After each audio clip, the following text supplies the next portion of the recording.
Hi there, my name is Nate Phillips and welcome to my channel. Today I'm going to be doing a little bit different of a video than my normal videos. Usually I do music performance on here, often solo piano covers of different songs that I like.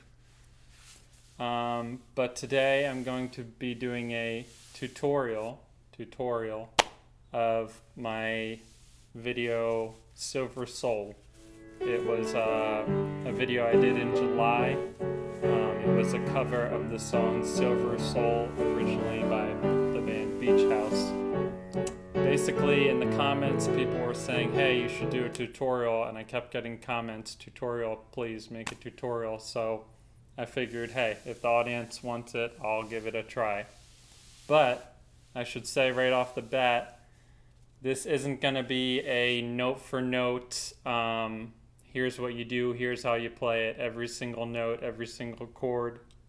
So I'm sorry if this disappoints some people, but yeah, I'm not going to do note for note if that's a thing.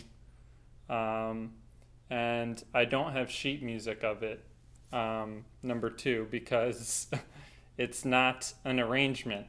Maybe people heard that video and they thought that I had arranged it note for note. But what you may not know about me is that I have a background in jazz. I went to undergrad, not a music school, but I did a lot of music in undergrad, a lot of jazz. And I studied and practiced jazz for a long time. So even when I'm covering pop or indie or rock or what have you, I have that jazz background. So what I do is I make a chord chart and I go off the chord chart when I'm playing the tune.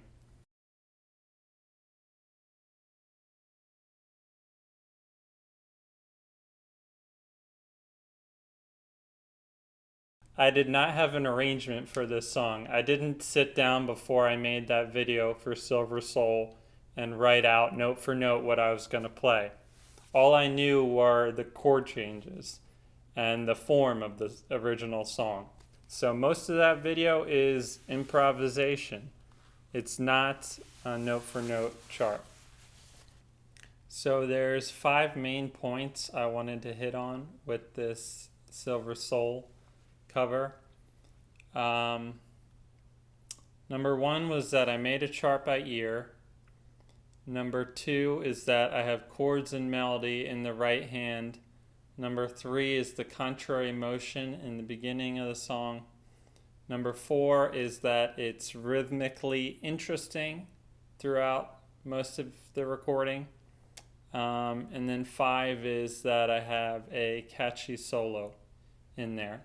So I'm going to talk about those 5 main points in this video and just go through that song and talk about those points and whatever else.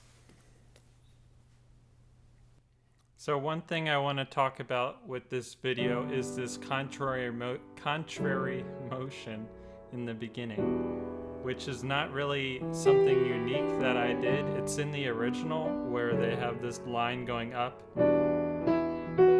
and the chords go down from G to F sharp minor to E minor. So you have those chords going down and this melody line going up. Or maybe it's just the top of the chords. I don't know if it's really a melody, but something, we'll call it a melody, in the beginning is going up while the chords go down. So that creates contrary motion, meaning you have opposite directions. My left hand is going down, right hand going up, they're going apart. It's kind of interesting as opposed to just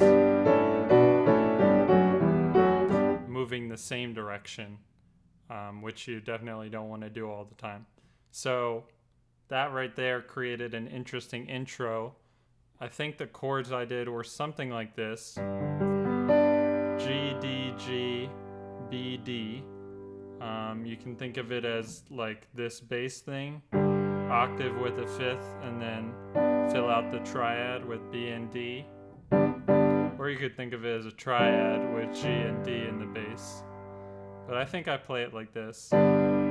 with 3 in the left hand, 2 in the right hand. And then we go to an F sharp minor 7. So we're adding this 7th. We still have this power chord, F sharp, C sharp, F sharp, A, C sharp. That's like the same voicing, just with the F sharp minor. But then we have the 7. So you get this D to E here. So you have it's moving up. And then it continues to move up and down with this next chord, which is a nice big fat chord. I like that. I went back and listened to the original. My first guess is that I was doing this, which would be E, B, G, and then B, D, F sharp. But then I listened to it and I actually played this. I played an E, B, E. I had this E in here. G, B, D, F sharp.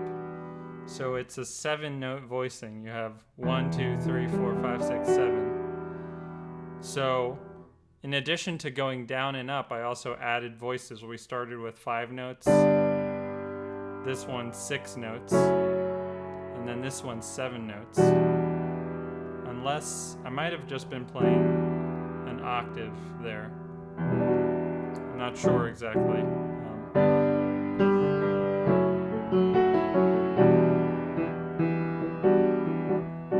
I think it was that kind of power chord thing though.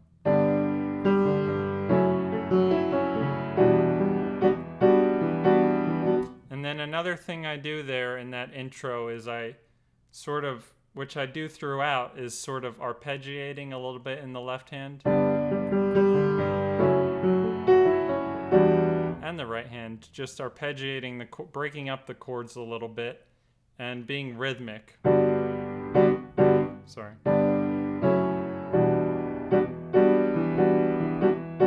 So I added in, so in the song there's kind of a part where it just stays on that E minor. So I filled that in with some rhythm. And I do that a lot in this song. Another thing I want to talk about with this recording is the chordal melody.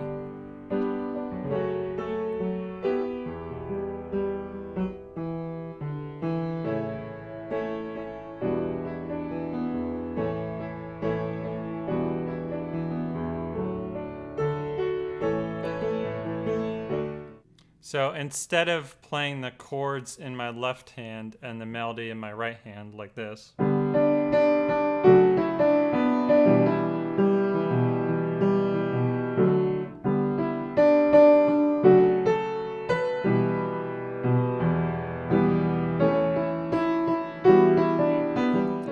I play the chords and melody in my right hand, and the left hand was usually just playing 1 or 2 notes, so it looks something like this.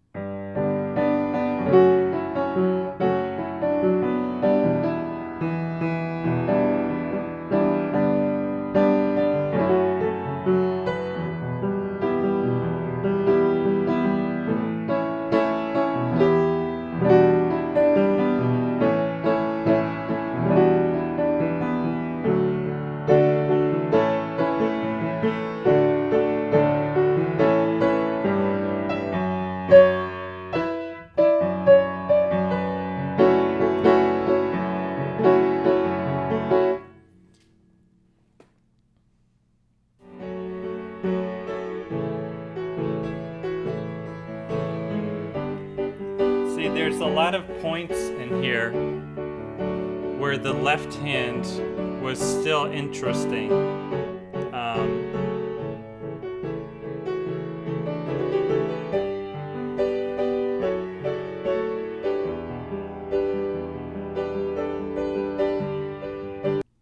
Yeah.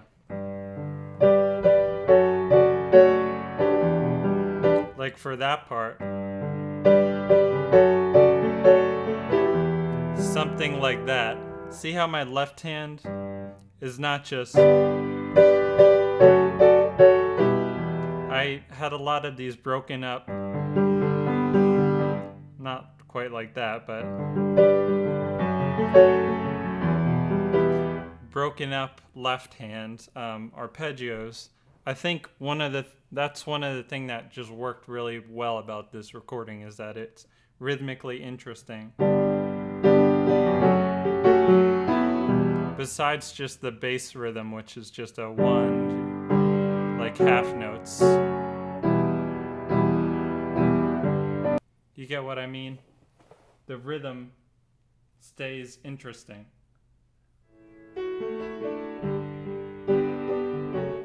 And then the solo is just interesting.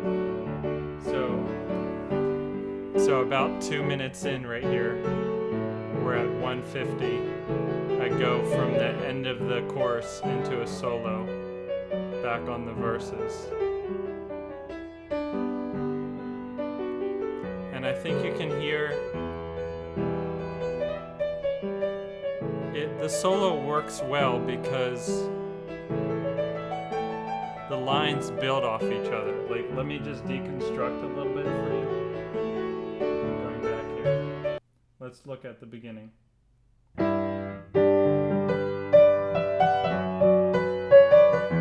So it starts off with something like that.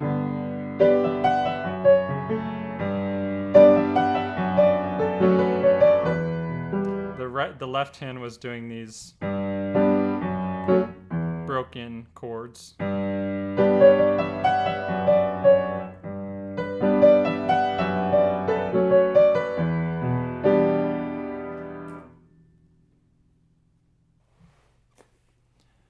I mean, every line just flows nicely into the next. That's it for this tutorial video. This was something different for me, so I just want to thank you guys for suggesting it. To get to talk about this song a little bit was definitely interesting, and I feel like the structure of this video, I didn't plan it very well, and I mostly been doing performances on here. I haven't done a lot of videos where I talk and explain like this, so it was something different for me. So forgive me if it's kind of disorganized. I'm not sure if I'm gonna continue doing more content like this, or if I just want to do performance or whatever, but it was a fun little departure to be able to talk about this video. And yeah, just thank you for being here, and yeah.